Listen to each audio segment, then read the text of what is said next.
Tell me. What are we going to do? All right, so basically what we're aiming to do today is a little bit of a creative haircut on Eric here. We kind of want to do something a little bit creative in the sense of adding some lines and a little bit of a design in there. Eric's texture is very thick and has an inconsistent wave through it. He blow dries his hair, so that helps tame kind of what he has going on top. I think that we are gonna style it in a little bit straighter sense at the end, but for the cut, we're going to have a little bit more of a dramatic change of length from shorter to longer, and we're actually gonna leave the front of it disconnected and well textured so that it can stand up and have support. I really want this to be a little bit, more eye-catching in a sense where, it's not as, a little bit more rock and roll, I would say. 0.5 fade from the side and bring it up pretty high and tight and through here. Probably gonna do some sort of line throughout this area over here. And we're gonna outline this, leave it somewhat heavy, so we're not gonna go all the way fully through. I think for now, who knows? I like to mix things up as I go, so I'm kind of having a plan of attack, but once you put the clipper to the skin, everything changes and you kind of just go with the flow. Love it. So what are you looking for right now on your section? I'm trying to find where the head splits, so you can distinguish where the back and the front is. And basically where the hair doesn't want to repel the direction that I want to pull it. So like if this were still wanting to push up, this is like right where it wants to go, and this hair wants to go up that way, so that's what we're going to part it. And since we want to keep a little width in the front here in the fringe area, like we want to, the reason why you don't want to take it at like a triangle is because that's going to make it look way too thin towards the front. So what you want to do is take a wider section, almost round, and section that out of the way from the recession area of the head. It's good luck for me. This is how I do it on the weekends.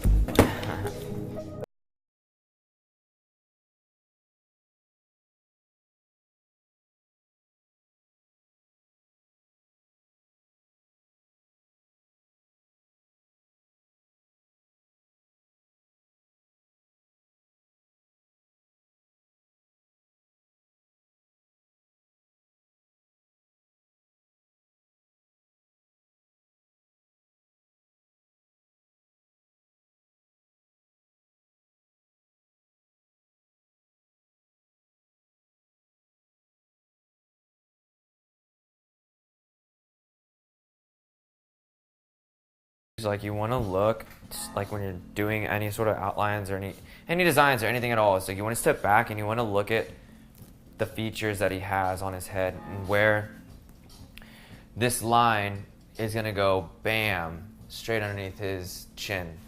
Want to have things line up and kind of end where one starts, one ends. So that's why that's how you're going to make things look aesthetically pleasing, is by because that you're never gonna be standing next to somebody like this, looking, is that? Yeah, it looks clean. You're gonna be a little bit further away, or see them walking across the mall, and you're gonna see whether or not. That's why, when you're doing designs and stuff like that or anything, you want to make sure that it's big enough or small enough, but makes sense in that spectrum.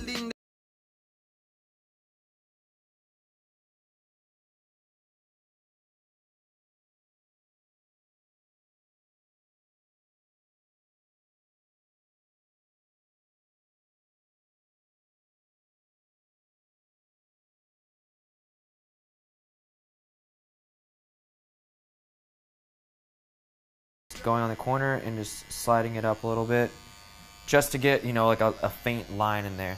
And then what I'm going to do is I'm going to hit a little bit of a corner, and what I'm matching up is the edge of this and the edge of that to make it look symmetrical. And I'm just gonna hit the corner right there. So now I know where that is, and then the same thing on this side. But actually I'm gonna angle this one a little bit up because this one angles up a little bit. And I want them to be, you know, same, but different. And this is just, you know, all visual. Okay, so now I'm gonna have my 2 points of where I gotta land. Land, I mean by, I'm gonna start here.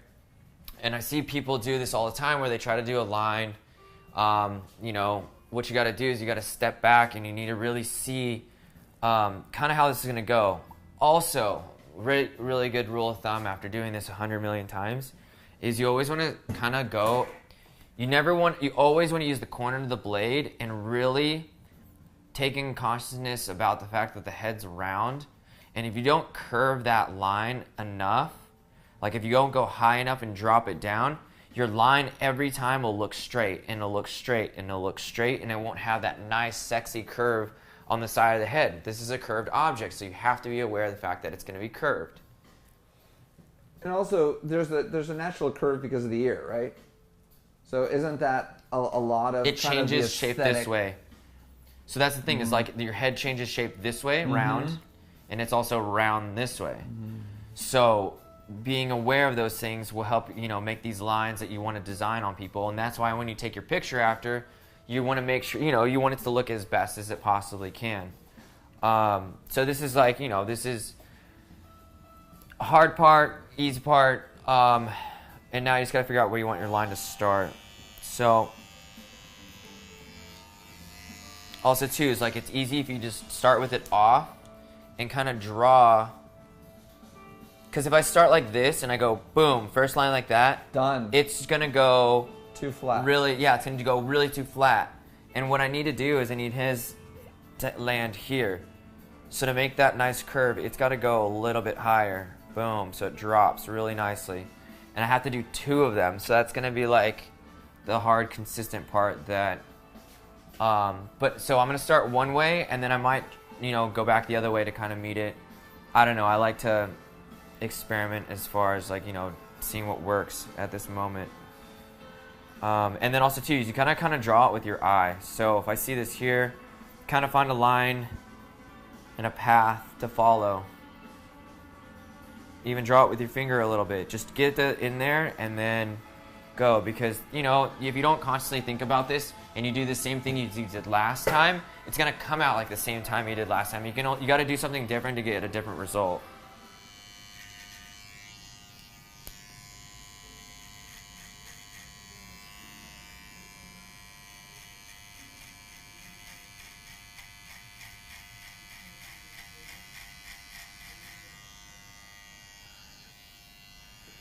And then actually, so put your head down a tiny bit. So this is what I'm talking about. I was like, I want to see where that's going to go. Because now you can kind of see if these were to curve together, where it's going to land. So you can kind of tell, like, boom. Where's it going to go?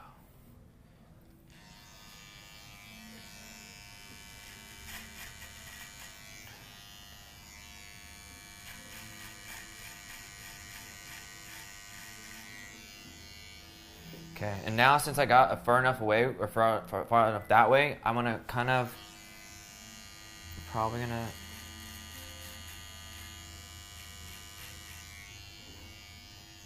meet it.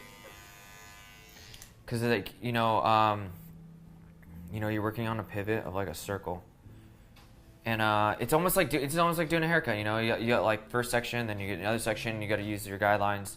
That's your guideline to that.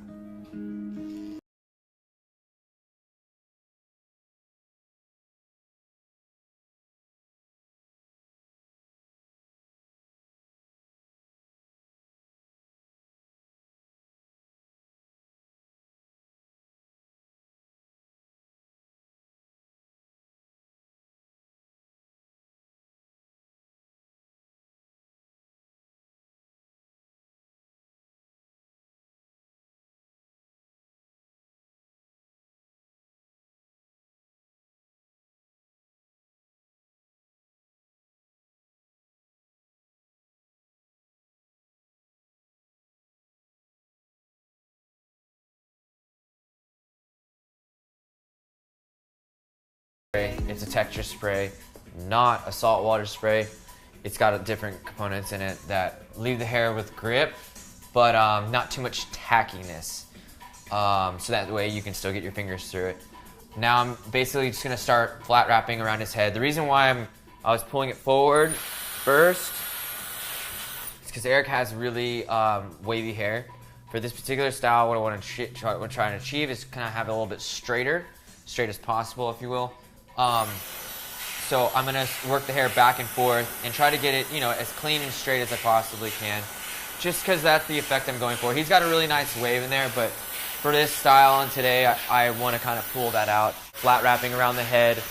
It's like an ironing board on a curved round surface. That will help take out some of that wave and leave the hair a little bit straighter.